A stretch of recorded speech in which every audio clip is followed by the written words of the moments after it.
Twilight Cleric is possibly one of the strongest D&D classes in the game. Its main advantage comes solely from its channel divinity, Twilight Sanctuary. Twilight Sanctuary gives so much HP that it's hard for any encounter to sometimes even overcome. So here's the problem of optimizing this. It scales on your cleric level, which means why not just keep getting more cleric levels? But here I'm going to show you a build that actually justifies multi-classing, giving you a massive advantage over just a pure Twilight Cleric, and that is Rune Knight. So here's the guide's layout. First, we'll talk about some of the advantages Rune Knight gives you and some of the cool things we can do with Twilight Cleric. And then we'll talk about level progression. So let's get into it. But first, if you like this content, please like and subscribe, as it enables me to do more. Also, check out my D&D blog for new optimized builds and subscribe to it too. That would help me a lot.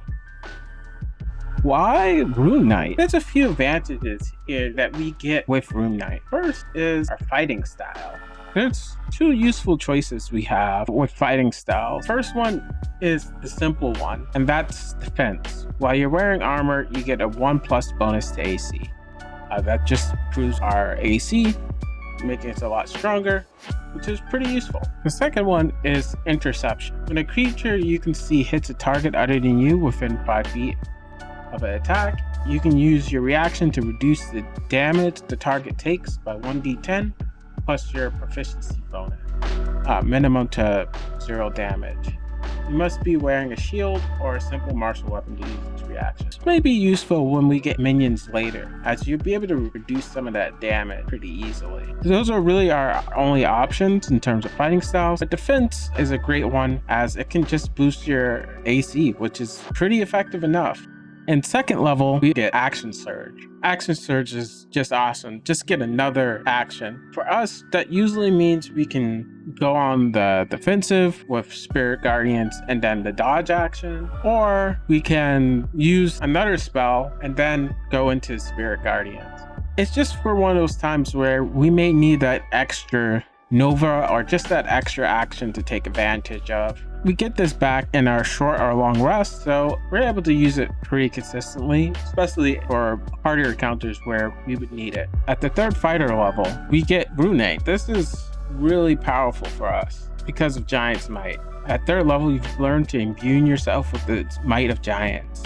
As a bonus action, you magically gain the following benefits, which lasts for 1 minute. If you're smaller than large, you become large, along with anything you're wearing. If you lack the room to become large, your size doesn't change. You have advantage on strength checks and then strength saving throws. On each of your turns, one of your attacks with a weapon or unarmed strike can deal an extra 1d6 damage to a target on hit. You can use this feature a number of times equal to your proficiency bonus, and you gain all expended uses when you finish a long rest. So the biggest advantage we get with this ability is to become large. And this affects us in two ways. One, it increases our range for Twilight Sanctuary, allowing us to cover a larger range to help our allies, so they can be far more spread out than they would be if we didn't do so. Second, it also increases our range for Spirit Guardian, meaning that it also improves our offensive capability, allowing us to attack monsters at a greater range as well. That is a big bonus. That just makes the tools that we are using and dependent on just stronger. But we can do a little bit more, and that's with runes. So Rune Carver, starting at third level, you can use rune magic to enchant your gear. You learn 2 runes of your choice among the runes described below, and each time you gain a level in this class, you can place one of the runes you know with a different one from this feature. When you reach a certain level in this class, you'll learn additional runes as shown in the rune known table.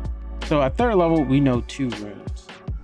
Whenever you finish a long rest, you can touch the number of objects equal to the number of runes you know, and you inscribe a different rune into each of the objects.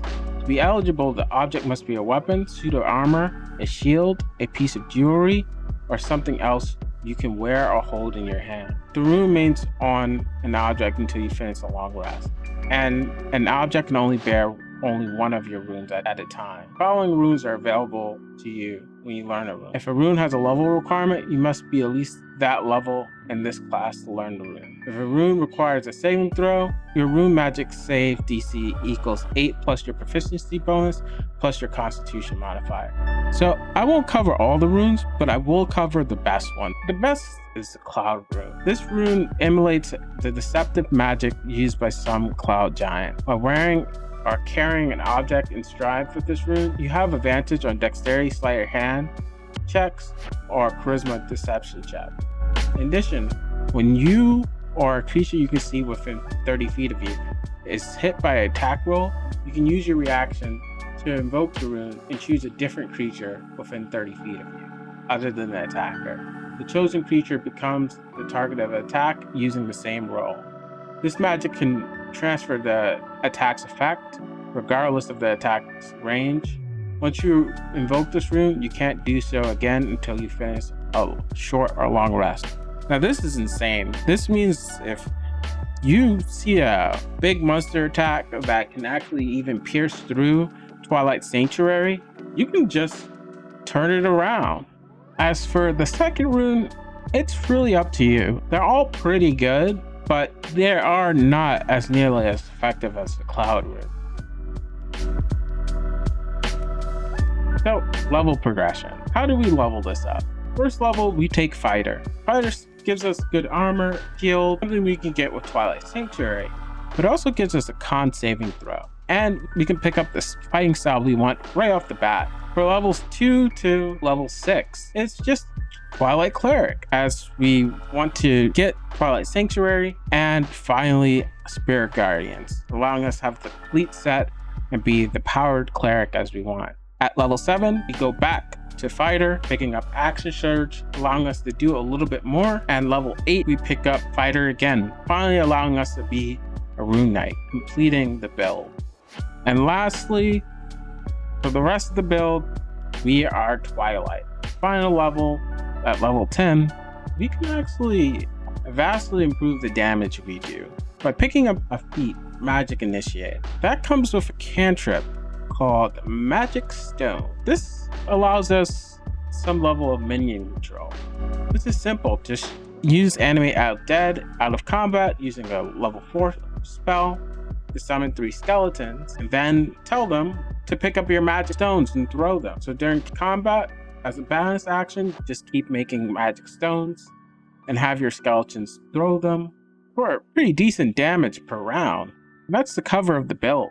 Thank you guys so much, and please leave a like and subscribe and check out my blog for more.